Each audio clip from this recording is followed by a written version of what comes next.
All right, guys, welcome back to the podcast. My name is John Murray. I am your host, and today we have Dylan Hurt on the podcast. He is an amateur fighter out of Paducah, Kentucky. Let's welcome, jeez, let's welcome him to the stage, my friends. Hey, Dylan, what's up? What's up? how we doing, my friend? Pretty good, pretty good. How are you? I am blessed and unstoppable, my man. It's been an incredible week. We just did a podcast yesterday. We got a bunch of promo articles, but it's been busy, busy, busy. How about yourself? Same. We just kind of just cornered a guy this weekend, so we that's always fun and anxious. I swear, I get more anxious than when I fight when those guys fight. So It's I imagine it's stressful. Kind of you put in time and effort into those fighters too, and then you have to kind of sit there on the sidelines and watch the results as they play out. Were you cornering Michael I did, Furhurst? yeah, I did. I cornered Michael this weekend. He was I seen him posting a lot on Instagram, or not Instagram, Facebook. He's pretty beat up about that. He was setting up a submission, I believe, right? Yeah. I think the shelling up on the feet, and then when it got taken to the ground, it kind of just the ref, because from what we were seeing, he was setting that arm bar up, and but I don't Yeah, agree with the decision, but it is what it is. We live to fight another day. I thought he looked good, and we were un- kind of going with the game plan. So unfortunately, you can't fight the ref. exactly. Oh man, yeah, I would So have if I could have. so you guys you fight out of I believe, I don't want to butcher the name of it because it sounds too close to something that's McDojo. But Bushido, not Bushido, right? Yep, Bushido MMA. Yes, sir. Right here. Nice. So tell us a little bit about your training, your journey, what brought you here to the podcast. Oh well, man. If I can reach a kid that was like me, uh, just to let them know that you can conquer your dreams. It doesn't matter what it is, Because again, had you told me at 15, 16 years old, probably even at 18 years old, that this was going to be my path, I would have told you you're crazy. But this shit really saved my life. So you can What, conquer anything you go for. so you for a little context, you do right now you're doing amateur MMA, you're working on a pro career. What were you doing beforehand? Before MMA, man, selling weed, psychedelics, working at a gas station, like just, and I had no goals whatsoever, literally just none. And I was close to, at the time that I decided I was going to train MMA, I was pretty close to 300 pounds. I had lost a little bit of weight. At the heaviest, I was like 310 pounds. So uh, that was part of it as well. I needed to lose some weight. So What was it about MMA that caught you? And I mean, what was the appeal? Well, so my dad actually was an MMA fighter. Funny enough, trained with Yona. Uh, so that kind of there, And then again, I was doing nothing, going nowhere, and I got a phone call one night from my brother who lives in Michigan, and he at the time was an amateur MMA fighter, and he's several amateur fight veteran. He's currently the head boxing coach at Scorpion Boxing up in where is it? Brighton, Michigan. So he called me and he's like, "Look, dude, come up. We're gonna figure this shit out. If you love it, you love it. Just at least try something."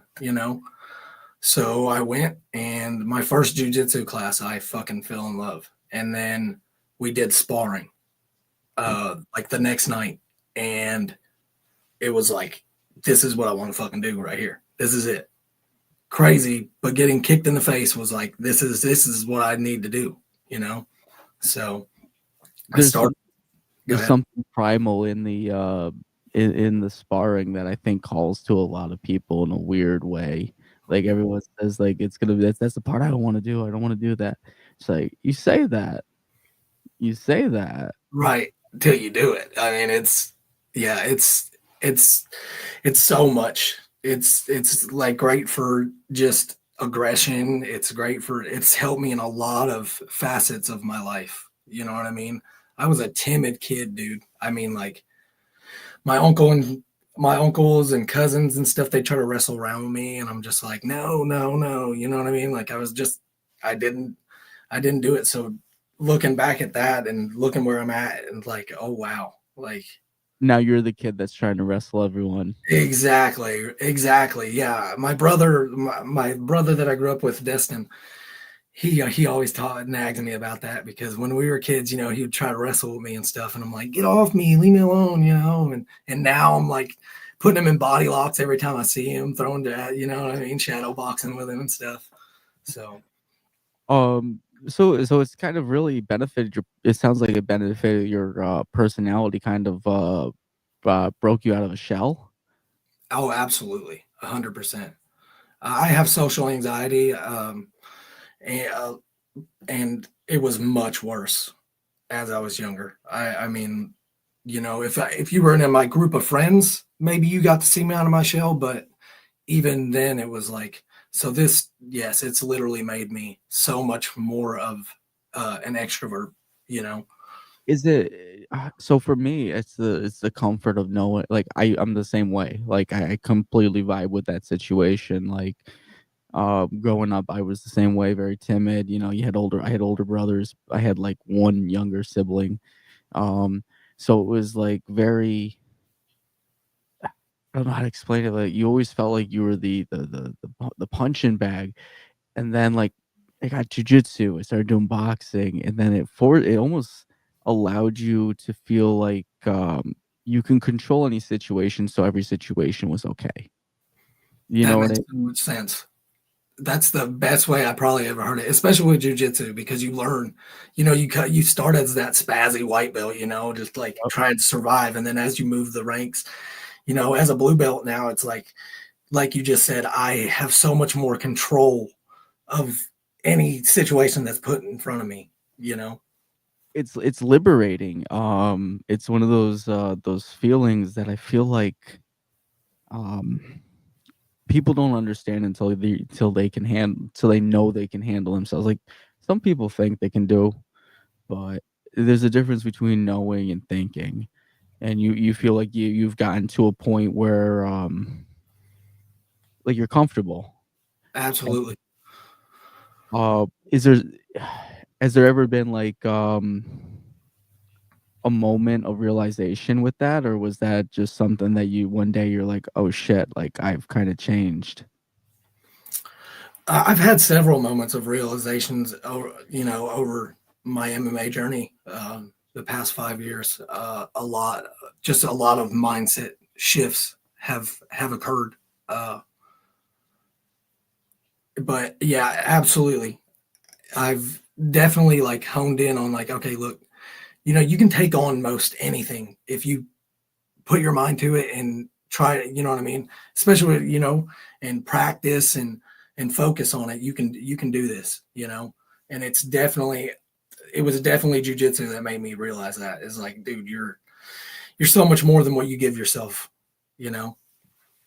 That's beautiful. That's a beautiful thing.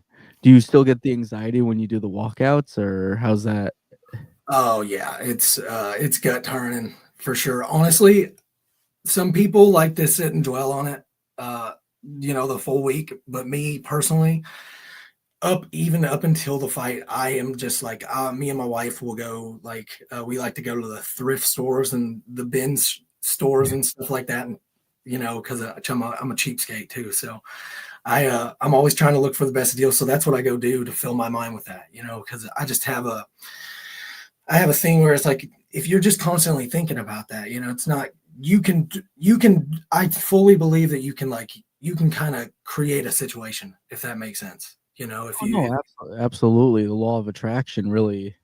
Absolutely. If you're, oh, I'm going to get knocked out, if that's what you just keep thinking the whole time, dude, I mean, you might, I mean, you might actually get knocked out. So, What's your besides thrift shopping? What's your approach to getting into the ring? Like, how do you prep yourself mentally for that?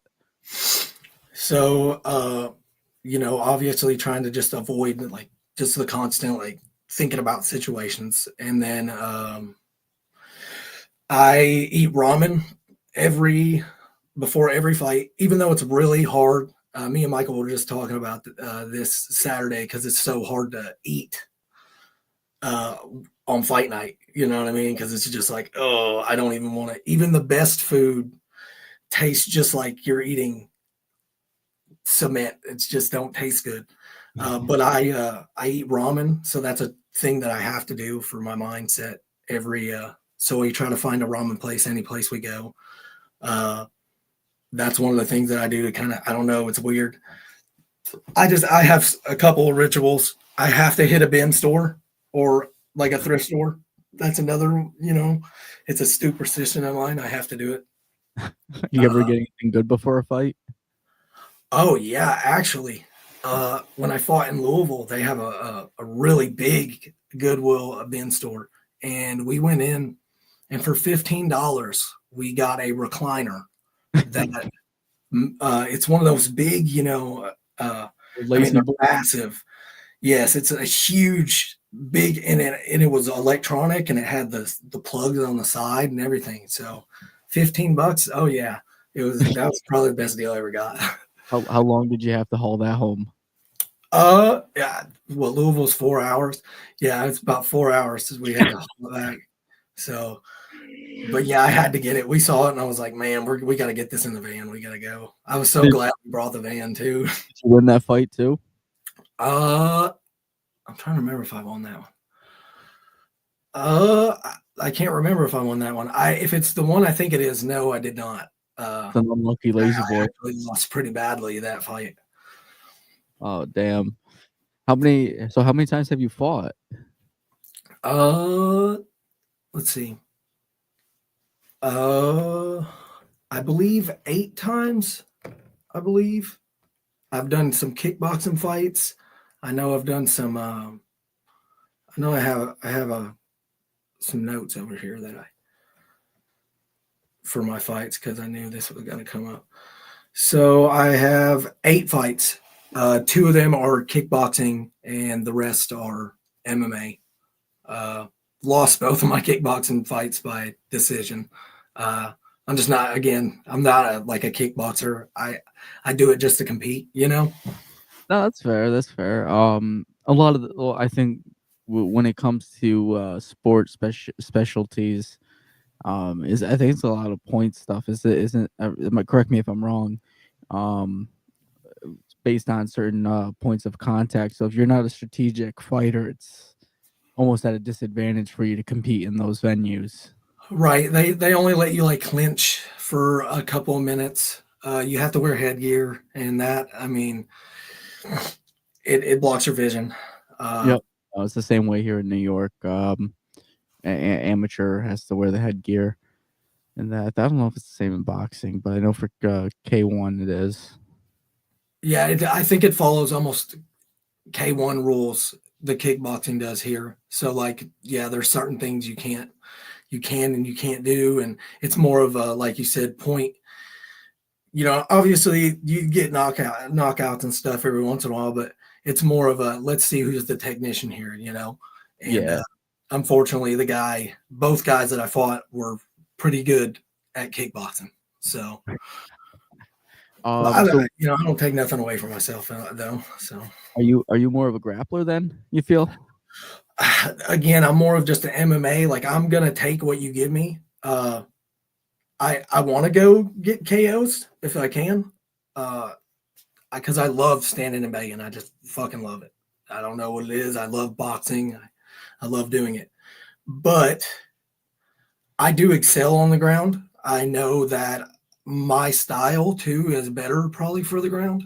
Uh, I have some really good top pressure, and but I'm more of a, ground and pound guy. I like to get you on the ground. I don't want to submit you. If I get you on the ground, I want to beat your face in from top position. So, uh, but yeah, it's more of a grappling style. If I had to lean more what kind of style it is, it's more going to be more of a grappling kind of style, kind of a control style. If I Now, Bushido focuses on a bit more jujitsu than striking. Is that almost symptomatic of your school, or is that just the way things have kind of developed for you? well, yeah, Yona is so Yona's a black belt in jujitsu. So we're heavy on jujitsu. Uh, again, that's why I guess we're labeled as a jujitsu school, but Yona has been doing MMA for since its incarnation. For So for, for context for the viewers, Yona used to be a ref for the UFC, right?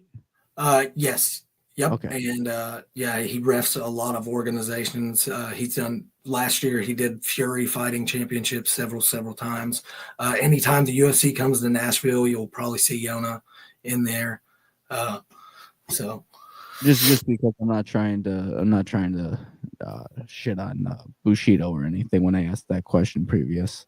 I just wanted to emphasize his credentials there because no, Jeremy's kind of hyped him up a bit, and I know I guess I'd say this probably sounds like one of the more reputable schools in Paducah. if you ask me, it's like as far as MMA, if you're talking about like wanting to go and be a fighter, that's where you want to be. You know what I mean? There's a lot of really good jujitsu schools. There's some good karate schools around here. You know what I mean? But none of them are like MMA focused. And that's what I guess that's one of the things that does kind of set him apart is it's not, yes, are you going to learn a lot of jujitsu and stuff here? Absolutely. And will it be you know what I mean, predominantly focused? Yes. But he has such a plethora of knowledge in MMA. It's insane. He's produced over 80 championships across, every facet of martial arts. So the That's guy, amazing. yeah, That's, he's the guy for sure. And so I owe him everything. is I not to deviate even further, but is so when I envision the Midwest, I envision a lot more spacious towns. Like where I live, everything's on top of each other. Like I'm about 2 hours out from New York City, and even so, like our next closest town is like 10 minutes away. You know, from there, like it's like again 10 minutes, 10 minutes, 10 minutes to the next town. Um, when I was talking to Jeremy, he was telling me Paducah is like kind of isolated from like the next closest towns. Ironically, he said one of them was Murray. I think Nashville was another close one, and then there was something to the north, I think. But like they Uh, were saying, they're all like 2 hours or something. Like, does that affect your training at all? Are you able to get more cross training, or is that kind of limiting for you? luckily, we train in Paducah. And I live in Paducah. So it's not, I think the gym is only 20 minutes from me. Uh, but Paducah is where we're at in Kentucky, in that western part. We are the big town. You know what I mean? Like in the surrounding area, Paducah is where you go for groceries and stuff. And then there's Murray, uh, which is another 45 minutes from Paducah, where the university is. Uh, there, there's Mayfield as well, which is another like smaller kind of town city type thing. Right. But we were hit with a tornado. Oh God. So, and actually, that's where Bushido was based. But the tornado took out our old gym. So we've been in Paducah ever since. That almost worked out in your benefit. Yeah, it kind of did actually, because I was driving like 40 minutes it would have been 40 minutes. But actually, I was training with a little gym they had here for a little while just to kind of figure things out. But again, once I went to Bushido, man, I realized, this is it. This is where I need This to is be. there's different levels to training and different levels to what people can offer. And unfortunately, some of those smaller gyms, while it's nice to want to support them, they don't have what you need, especially if you want to make a professional career. Um, so Paducah, it's kind of isolated. What's the next big step for you? I mean, in your career. Well, obviously, I'm coming off an injury. I've been, I was out for the past almost 5 months. I've been slowly kind of integrating back in there, uh, ramping up the training every week. I go back to the doctor next month on the 6th, and I should be cleared. And once I'm cleared, I want to get in the ring as soon as possible. Uh, I'm hoping for a pretty big fight. Me and a guy have been talking about fighting for probably about a year and a half now. Uh, he's been asking for me specifically, so we're hoping to set that up in June. That's a really big fight, not just for me personally. You know what I mean? And the guy, if you look at his accolades, you know, uh, some people say I might not be ready, but I don't. You know what I mean? I don't care. I'm here to take on the biggest challenges, and I just want whoever's in front of me. There's another guy. There's a couple of guys that I have been having my eye on that I would definitely want to get a fight in with this year. But because of the injury and kind of the severity of it, and I'm 28 now, we're probably looking at taking as many fights as I can, as long as I stay healthy, and then probably moving forward with the pro scene because you know what I mean. Do you guys when we talked to Tavon, for context, T's from my team. He just made his pro debut last year, December, I want to say the 15th. But that he did that up in Vermont. One of the things we asked him about was, do you think you should compete all the time? And with MMA, he said there should be space, but I think he had mentioned with the kickboxing and the jujitsu, try to take as many as you can. Do you just kind of like roll with the fights, or do you kind of keep those spaced out with other competition between, or how do you kind of plan that? Well, so with MMA, I like to have a little bit of time between because, of course, you're more likely to get hurt in it. But personally, as an amateur in MMA, kickboxing, whatever, I think you should be trying to compete as much as possible. Kind of like he said, if it's kickboxing, if you can get in jiu-jitsu tournament, whatever's available to you, take it because it's about getting the experience in the ring and competing. It's not about wins and losses right now. Whenever you get to the UFC or even just some of these other lower tier pro, you know what I mean? You need to be ready, especially in this day and age. It's MMA has blossomed into, you got guys that are so much younger coming in, winning championships you know what I mean? So it's the competition's getting thick. It's as the sport blows up, the pool becomes tougher. absolutely. Yeah, I mean, like the 145 UFC champion right now he's 27 years old. You know what I mean? That's insane. And he only really has, I think, 13, 14, 15 fights. You know what I mean? It's not like some of these guys that have 20, 30 fights. You don't need that anymore. These guys will have 5 fights in the UFC and be elite. You know what the nice thing about UFC now, when you mention the fights is, did you watch boxing at all? I do. I'm a boxing fan as well. So you know about all these guys with like 20-0, 50-0, but they're picking and selecting like the easy fights, and it's like everyone knows they're not really 50-0. It's just you beat up the easiest guy. MMA is different. You can lose, and Yeah, everyone loves you. I'm trying to think of names right now as I'm drawing a blank, but the nice thing about UFC is like the 50-0s are not fake. You Right. know, like yeah, with the UFC, I think who's the big guys right now? John Jones. I think Khabib retired, but he was a big one. Connor's a perfect example.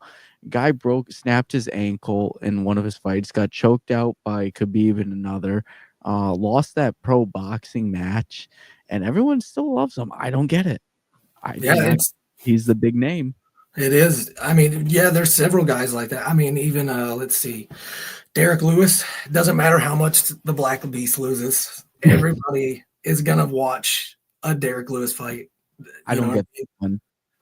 that one. I love it's the knockout. You know what I mean? He can knock you out at any minute, any time. You know, so Yeah, I think people love, and then some of his pre-fight banter, and then the after fact, his post-fight banter is insane. He always says something crazy. So, I think that's one of the reasons people loved. Do you remember Chael Sonnen? oh yes, I love Chael. It was like every single line out of that man's mouth was scripted perfectly by the master director. Right, right. It's And like a pro wrestling esque kind of. You know what I mean? It's just perfect. but he knew that's how you had to sell tickets. And I think that's it's one of the things we talked about with earlier podcasts with other people, like Luis Melendez, um, was like having like almost a gimmick for your career because if you don't have a thing that sells tickets, like people just aren't interested. Um, I think, for example, Richard Cloudhammer, he's just got a charisma to him that when he talks to people, people seem to love it, or seem to love him. So like they just naturally draw to him. So for someone like that, it's easy to just like post some shit and sell tickets. Right. Uh, what do you feel is your big draw? Well, I mean, again, you're the fights I'm gonna get in. They're gonna be, you know what I mean. I'm gonna make the guy in front of me brawl. Period. If you know what I mean, that's what I want to do. You know, I want to upset your game plan and let's do this. You know what I mean? I'm in it for the war. I want to be in a war. You know what I mean? If you want to stand here and throw down, we'll do it. So So would you say like your I guess your gimmick is putting on I guess going what's the word I'm looking for? Oh shit, I just had it too. Damn, I fucking hate ADHD brain. This I happens every understand, brother. podcast. Um, what's the word? It'll come to me. It'll come to me. Go ahead. Go ahead. I'm sorry. But yeah, kind of putting on a show. You know what I mean? Like I'm a showman. I want. You know what I mean? I want, even if it's a hometown guy, I want at the end, I want them to be clapping for both of us because it's just we go out and put our heart out there. You know, you're going to watch a fight whenever I get in there. That's what I want. You know what I mean? You want to bring that action to that ring. It's beautiful. Exactly. Exactly. I feel like one of the things that's sucks for watching certain fights is the hesitancy to engage, like the intimidation factor, and people kind of hesitate to like throw the hands because they're afraid that they know that punt that counter's coming. They know that that takedown's coming. Um, I hate seeing that. I hate seeing that, especially when there's like an opening wide right there in front of you, and it's like just take it, just Right. take it, Right. just snap the Yeah. jab. I hate watching kind of that fights like that where it's like just neither guy. I hate it. Like what is that fight? Yoel Romero versus Israel Adesanya. They neither one really engaged with each other. It was just like, you know what I mean? Yeah, yeah, it was Forward and Izzy would circle and he would come forward and Izzy would circle. And it was just like, what's going on here? You know what I mean? they're Izzy's both scared to get, overhanded, and Yoel's like, I don't want to be countered off of my big over, you know what I mean? So they both kind of respected each other's ability a little too much. exactly. Yeah. I think there comes a point where, you know what I mean? You got to kind of throw the respect out the window, you know what I mean? Because I've seen fights where it's like these guys respect each other so much that it's, they don't go and bang it out. It's just kind of a boring fight. It's 5 rounds, 3 rounds drawn out of nothing, you know.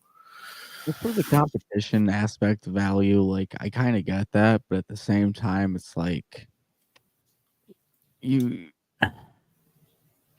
it's not good for the fans, but also it's just I don't shit, I keep fucking drawing blanks. Fucking shooting blanks over here, man, fuck. Uh, I do the oh, same thing all the time. You lose it and then you'll get it back like oh, when yeah, you're cooking dinner later, you're like, shit. yeah, yeah, no, man. I don't know, it's I apologize because 'cause it's been a long ass day, I don't mean to make excuses. Oh, Uh, all good, brother. All good. shout out to Ambition Eater shout out to Ambition Eatery, keeping me busy all the time. Um, Yeah. so you mentioned some fighter. Do you you wanted to get in the ring with? Do you wanna drop a name?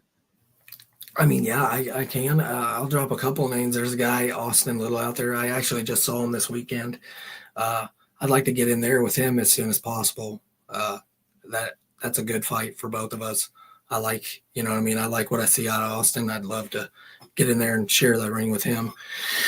And then we're supposed to be setting something up for June with Ian Pomfret. He's out of 10th Planet in the Circle City Martial Arts.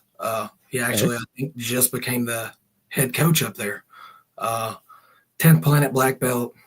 I mean, 7-1 as an amateur, Are you gonna multiple you wanna world you champion. you You wanna know, down with a black belt?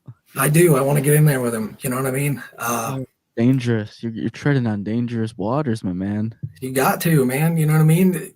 But let's be real. In the UFC, I've seen blue belts choke out black belts. You know what I mean? And these fights start on the feet. You know what I That's mean? that's Uh, true. and again, I don't consider myself a, technically sound at every, you know what I mean? I'm just that I'm a solid MMA fighter. You know what I mean? I want, my whole goal is to make you fight my fight. I don't want to fight your fight. You know what I mean? If I do go in there and I fight his fight, what's most likely going to happen is I'm going to lose. You know, you don't go in there with a kickboxer that is really good at technique, technician, and try to point fight with him. You know what I mean? You got to get in his face. You got to make it ugly because that's where they make mistakes. So I just want True. to take the fight to him and capitalize on any mistakes he might make. You know what I mean? What So yeah. what promotions are you looking to get back into? I know was it a Gobi? I can never pronounce that. I know it's Agobe. Is Uh, that AGOGE, like, like the Spartan Agogis. That's what okay? we call their training regiment. Yeah, it's actually pretty sick. I think they have something coming up in March. So if I'm cleared, I'd like to maybe possibly kickbox somebody or something like that just to knock off this ring rust. Yona is having, because Yona also does promote. He promotes a show for the guys in the area. You know what I mean? Yep. Like I said, he just does a lot in the MMA community for all of us. So he just did a show in December or November, I think, and I think he's trying for April. So we're gonna try to hop on that as well if I can. Again, I want to compete as many times as possible this year. So Did they did the Agogi do the there was a black tie event over near you guys, I believe, like an MMA black tie event. Or it yeah, looked we like just that was just this Saturday. That's what Michael just fought on. No, that's not a Gogi. That's Hub City MMA, and Ryan Collins and them guys. They put together black tie every year. They do this black tie event for charity.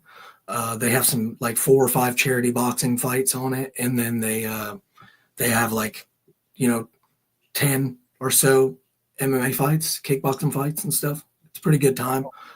how was that environment? Like, was actually everyone actually show up in black tie, or was that Oh more yeah, casual? the whole audience is people. in Rolls Royces, and I mean, yeah, these guys pay several thousands of dollars probably for the tables, and it's a whole get the whole red carpet roll out and everything. I mean, the whole 9 yards for Oh, sure. that's cool.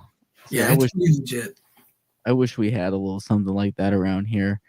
Most we got is the stoner tournaments.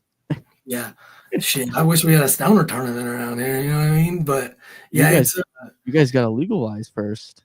yeah, I know. It's right. You got to. We live right over the bridge from Illinois, so Okay. it's only like 15 minutes away. But Did they legalize out there?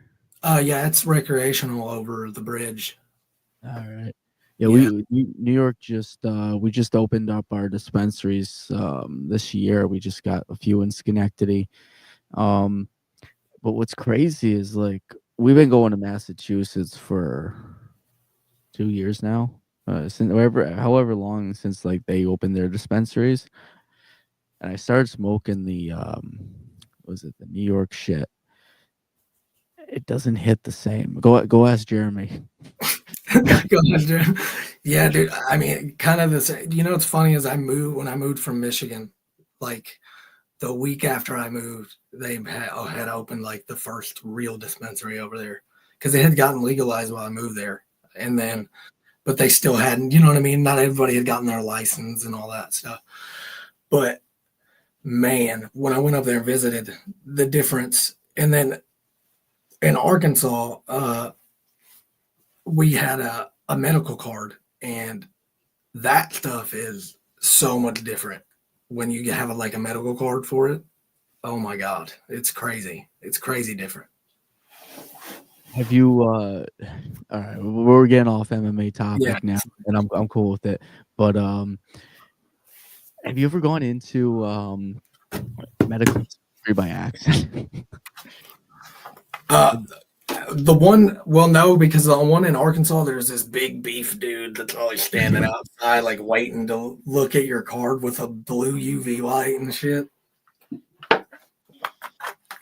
Yeah, that would be funny though. You go in there and you're like, "Hey, I need some of this," and they're like, "Where's your card, dude?" So in Springfield, Massachusetts, there's this company called INSA, and they make some real good shit. I took Jeremy to the one in the actual recreational one, but I was going out to Boston for a tournament, Naga, no, not Naga, Grappling Industries, and I made a pit stop with one of our brown belts or black belts. I can't remember what it was at the time, but I, I had GPS detoured into Springfield, and we pull up to this place. And I'm looking around. I'm like, this shit don't look right. This isn't the place. He's like, fuck it. We'll go in anyway. We'll give it a whirl. And I go in and go up to the counter. I'm like, I'd like one pot, sir. And he goes, sir, this is a medical dispensary. Do you have your medical ID card? And I go, sir, I'm not medically cleared for this. And I walked out. That's funny. I'm paraphrasing here, but yeah, that was the gist of it. It was found out I went to the wrong place.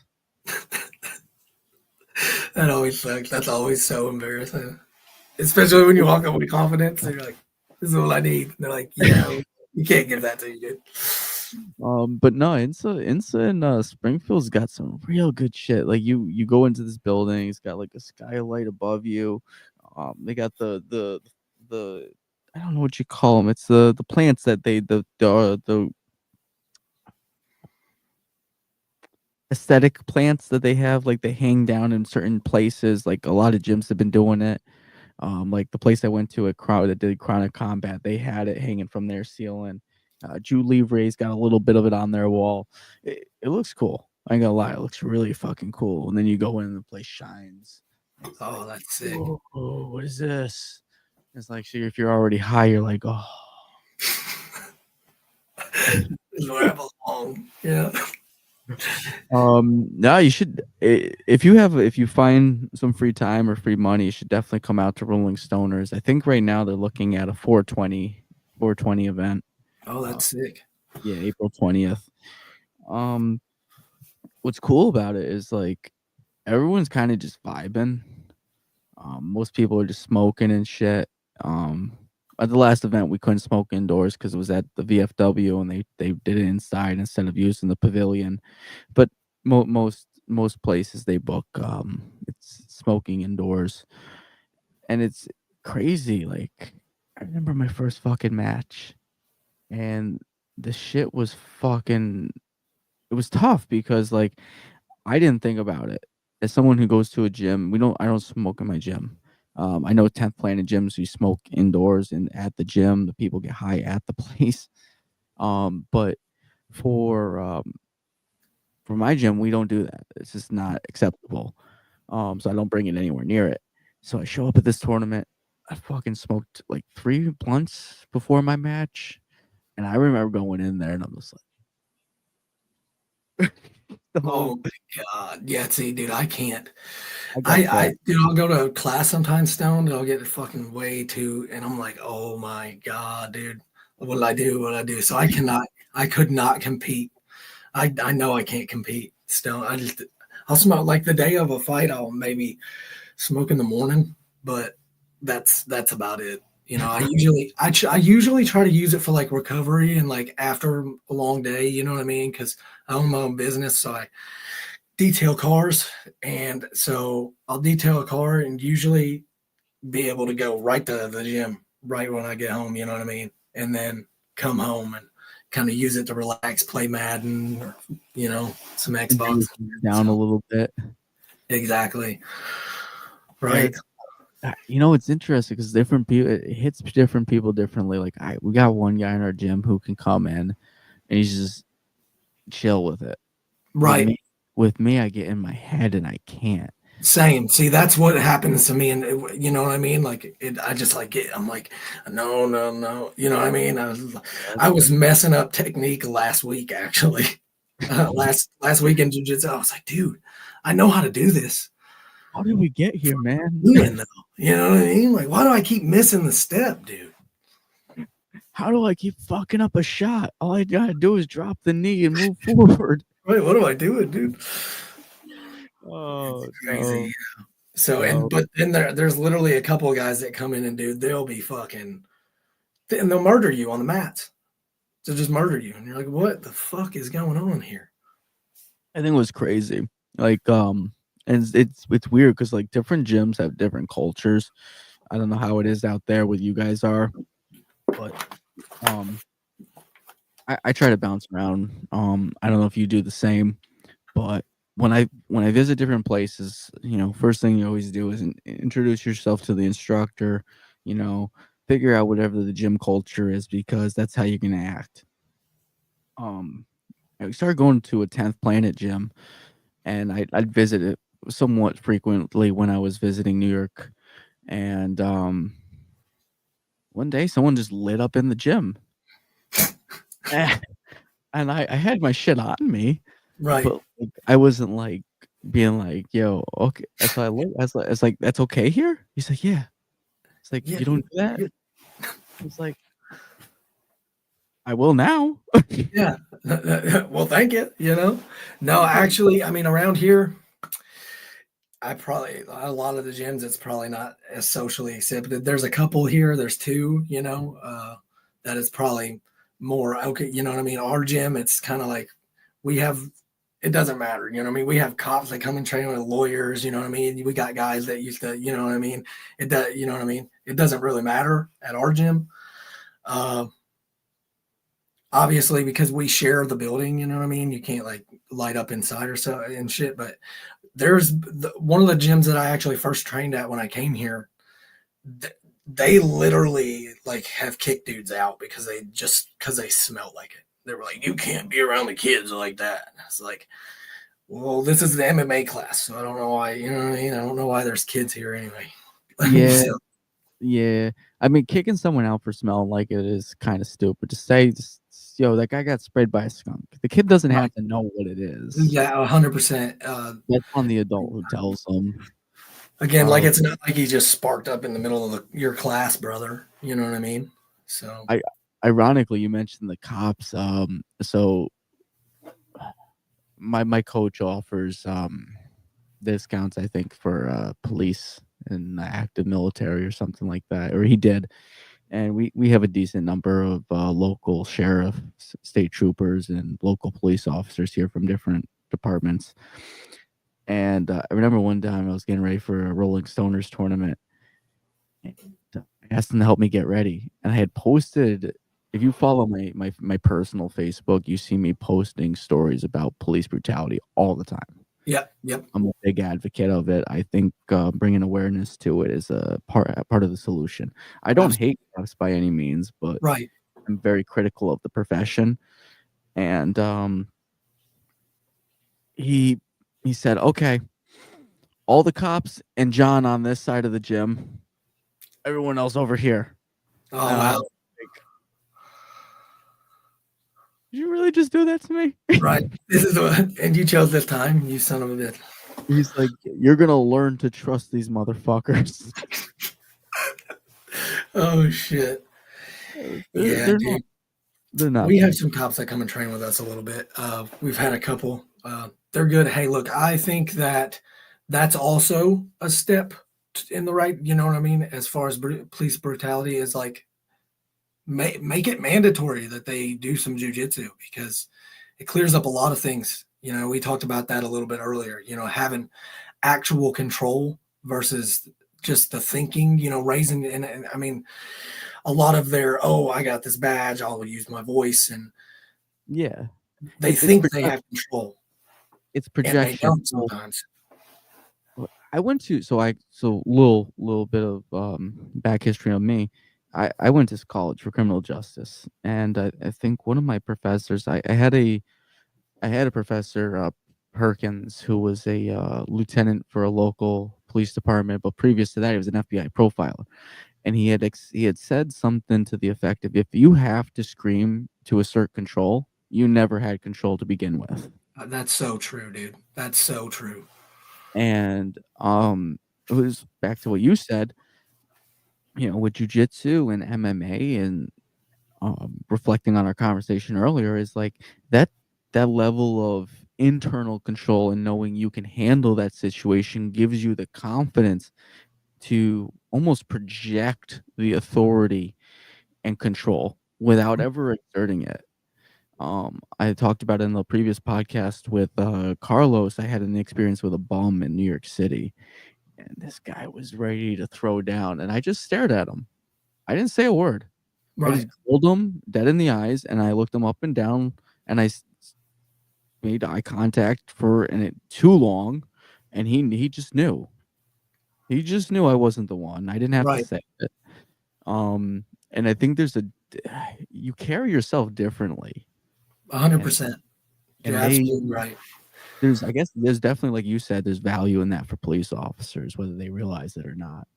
Massive value, big. You know what I mean? And because whether it be just like you do come and roll with these normal guys, and you know what I mean, you got some of these normal guys that subdue you in class as well, and it kind of, you know what I mean. So that kind of shows you a little bit of there's certain people that might, you know what I mean? You might not have as much of control in a situation that you think you do. You know what I mean? And coming to do jujitsu and learning that kind of just it helps them realize like, hey, you know what I mean? This is what real control is. This is, you know what I mean? And It also probably also like, and some of them are unhinged and they got kind of like, you know what I mean? They kind of go crazy. You know what I mean? I've seen policemen slam dudes on the pavement, and it's like there was no need for that. You know what I mean? Uh, a so lot of it that gives you comes from some awareness.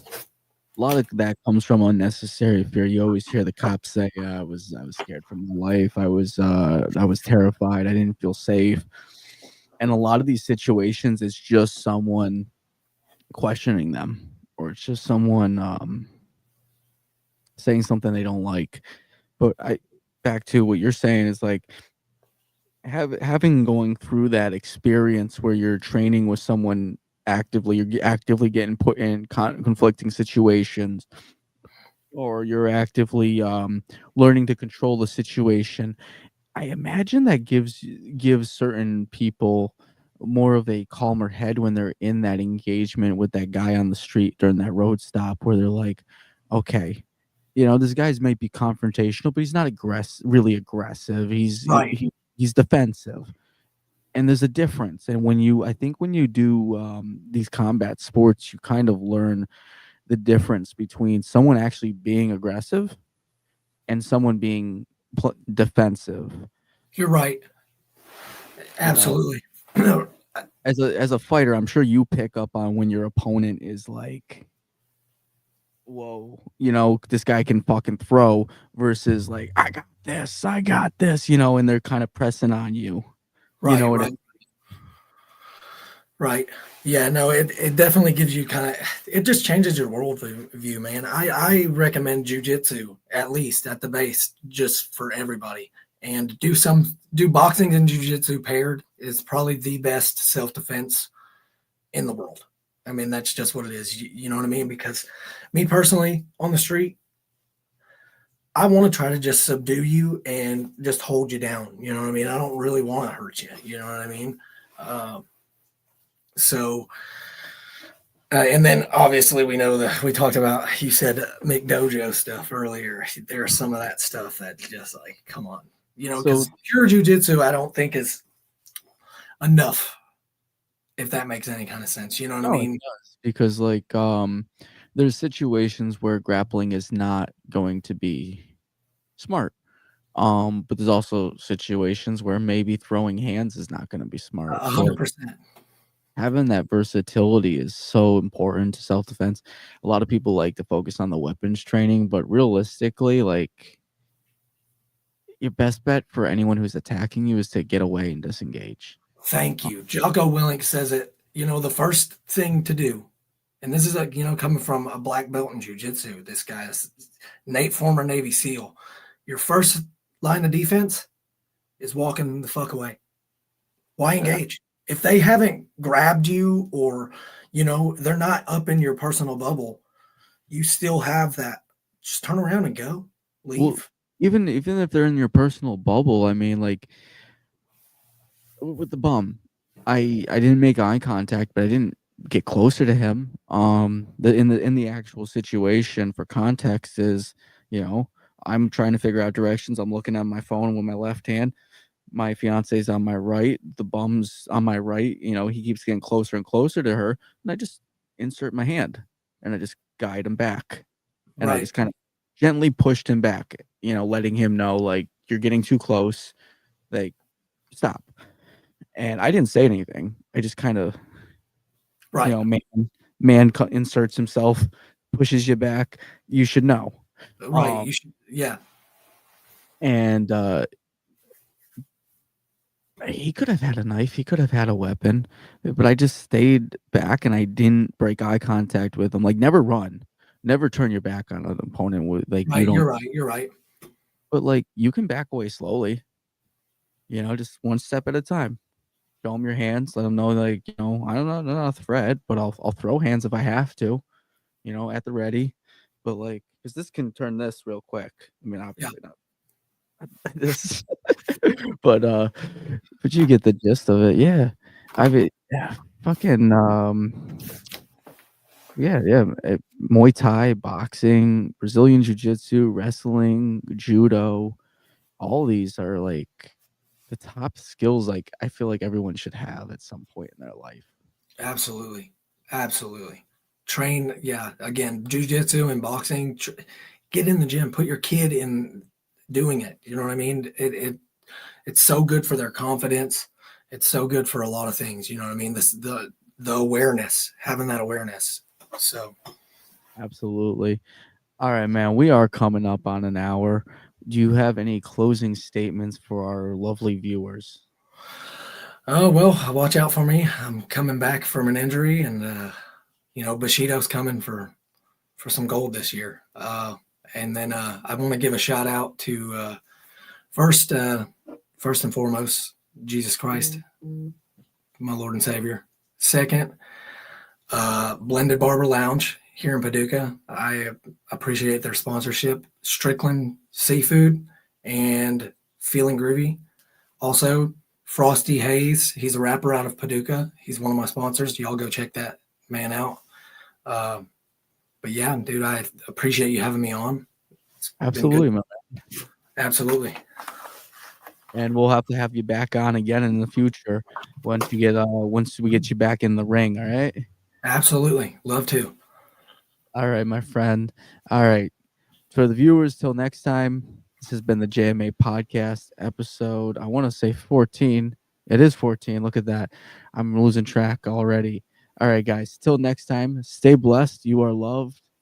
Peace. Peace.